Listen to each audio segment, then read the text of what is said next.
Salut,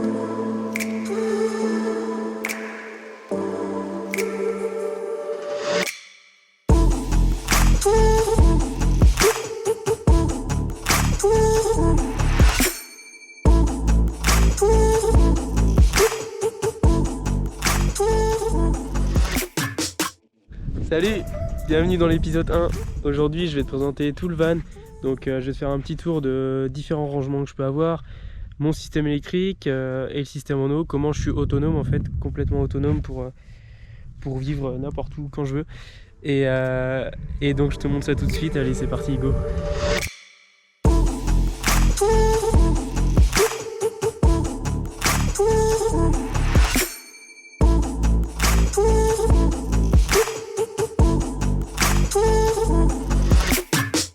Bah alors déjà pour commencer, je vais te faire un petit tour de l'extérieur. Donc là on voit en principale structure, donc c'est les panneaux solaires. On a 2 fois 175 watts de panneaux sur le toit et donc ils sont inclinables avec des vérins. Je vais te montrer ça de plus près.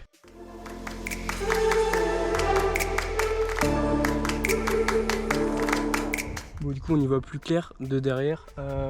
On a tous les branchements qui sont là-bas et l'inclinaison donc avec des vérins qui permet du coup de capter au maximum le soleil même vers 16-17 heures, bah, comme là actuellement.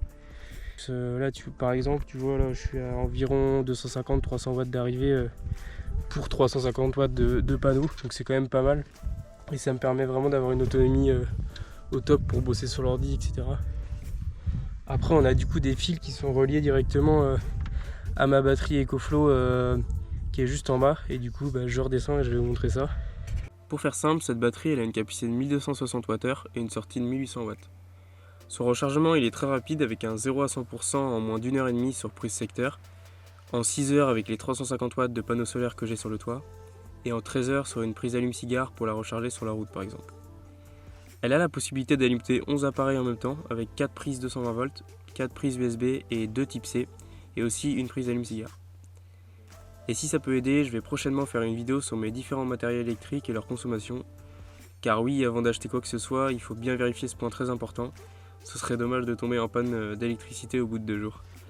Du coup, en grosse fonctionnalité dans le van, on a aussi toute la partie eau. Donc là, j'ai plusieurs bidons disposés à plein d'endroits différents. J'ai décidé de faire ça parce que c'était quand même, je trouve, plus pratique par rapport à mon utilisation.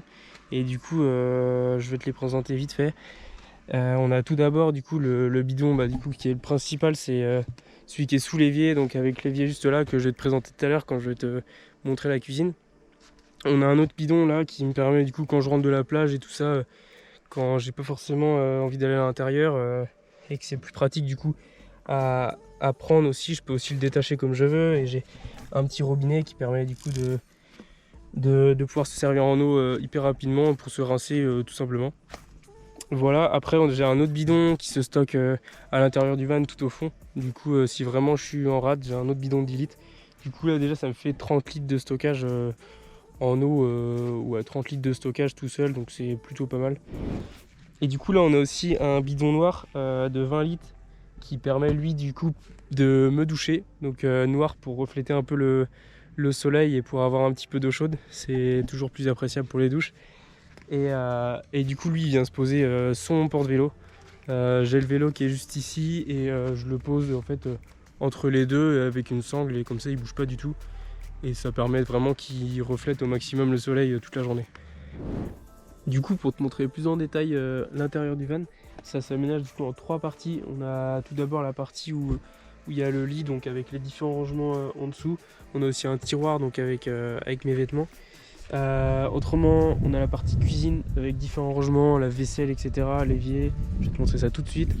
Et là du coup on a aussi la partie bureau du coup à l'avant, axile de la porte latérale, où là je peux plier mon bureau pour permettre de passer dans le siège pivotable ici et du coup travailler comme je veux ici, tout en gardant de la place du coup pour ranger des choses aussi en dessous avec pas mal de rangements, tous les appareils électroniques et de vidéo qui sont mis là, les prises, etc., les chargeurs, et voilà.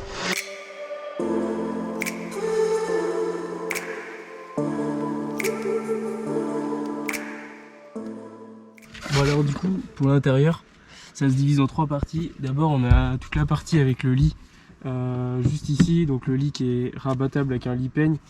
Comme ça je peux le mettre jusqu'à là et ça me fait quand même un lit de 120 cm de large et sur 2 mètres, donc c'est plutôt pas mal. Ça fait juste comme ça, tac. Et après on a des tiroirs en dessous. Hop, on a un tiroir là. Là je mets donc, tous mes vêtements. La totale, hein. Ça passe serré mais ça passe. Hop.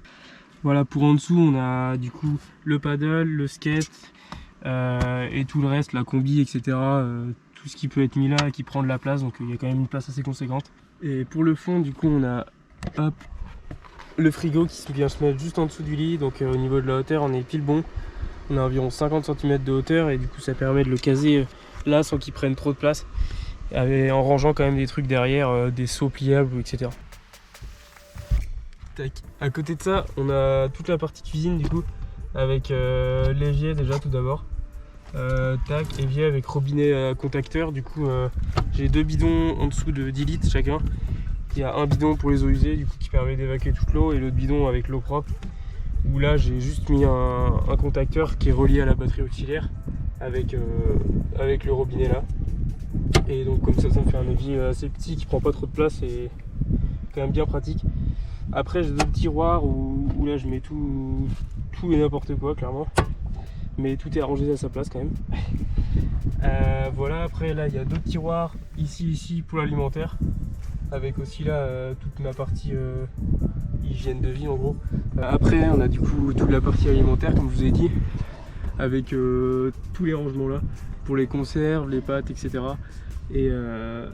Et voilà, après la vaisselle on a tous les couverts qui sont mis juste là à proximité. Et un autre tiroir aussi qui permet de... Hop, qui permet juste d'avoir toute la vaisselle en fait, casserole, poêle, le petit gaz, enfin le gros gaz et le petit gaz, le mixeur et tout le reste et tous les trucs qui peuvent prendre de la place. Et juste en dessous de ça en fait on a un rangement pour les chaussures qui permet du coup d'avoir un truc propre et quand même aéré, et du coup que ça évite de foutre du bordel partout avec des chaussures qui traîneraient. Au moins ils sont calés là et ils sont tranquilles. Voilà, on passe à la partie bureau.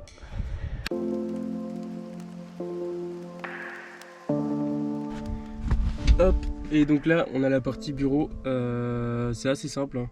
On a un bureau du coup qui se déplie comme ça, qui est fixé au plafond avec des petits crochets, et donc comme ça permet de gagner vachement en place et puis de circuler et de venir aussi sur ce siège là. Et le siège là je l'ai pas dit mais il a une embase qui permet du coup de le tourner à 360 et du coup de pouvoir travailler ici et gagner quand même pas mal en place. Comme on est dans un véhicule assez petit, faut optimiser au maximum la place. Après on a toute la partie là qui est fixe, donc la partie là qui est amovible, avec différents filets que j'ai pas montré mais qui sont en dessous pour mettre des chargeurs ou plein d'autres trucs. Voilà. Après en dessous on a donc tout le matériel vidéo qui vient se mettre, les chargeurs, le micro, le drone, etc. Et en dessous on a les toilettes, donc hop, tac, c'est assez... faut enlever 2-3 trucs pour prendre quelque chose, mais sinon ça va. Les toilettes où je range, pareil, j'essaye d'optimiser au maximum, donc je range le hamac, toutes mes trousses de secours, les guirlandes pour le soir, et plein d'autres choses. Mais mon linge sale aussi qui vient se mettre là, et plein d'autres trucs. Donc voilà pour le bureau. D'ailleurs je crois que c'est l'heure de prendre une petite douche. Je vais te montrer tout ça. Du coup je suis parti sur une douche à batterie, donc qui se recharge, et je peux faire environ 50 minutes de douche. Donc les douches sont assez rapides en van life, donc une douche de à peu près peut-être 5 minutes à peine. Du coup je peux en faire environ 10, environ 10 douches avec la batterie au moins, et je la recharge avec la centrale. Donc je vais te montrer ça tout de suite. On a donc le pommeau de douche tout simplement, et là du coup ça permet d'activer en faisant ça, juste d'activer ou désactiver.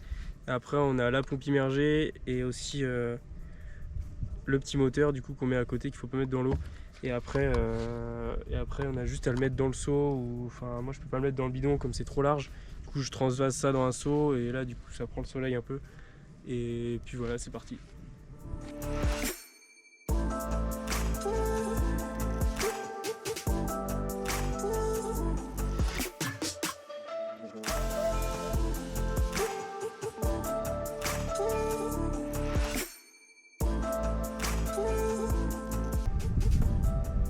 Bon, pour des douches comme ça, faut pas s'attendre à des douches hyper chaudes, mais là avec un bon soleil, là je suis dans les Pyrénées, elle est quand même plutôt pas mal. Voilà, donc je pense que j'ai fait le tour pour cette vidéo. J'espère que je t'ai tout bien présenté et que ça t'a plu. Maintenant, je vais repartir voyager, je vais t'emmener avec moi du coup pour le deuxième épisode. J'ai hâte de te montrer tout ça, donc reste bien actif. Je vais aussi montrer, je pense, dans les épisodes prochains, donc tout le matériel vidéo que je peux avoir pour filmer tous les paysages, donc tous les drones, les caméras, mon portable, etc. Donc tout avec quoi je prends les photos. Donc moi je te laisse et je te dis à la prochaine et à très bientôt. Allez, salut!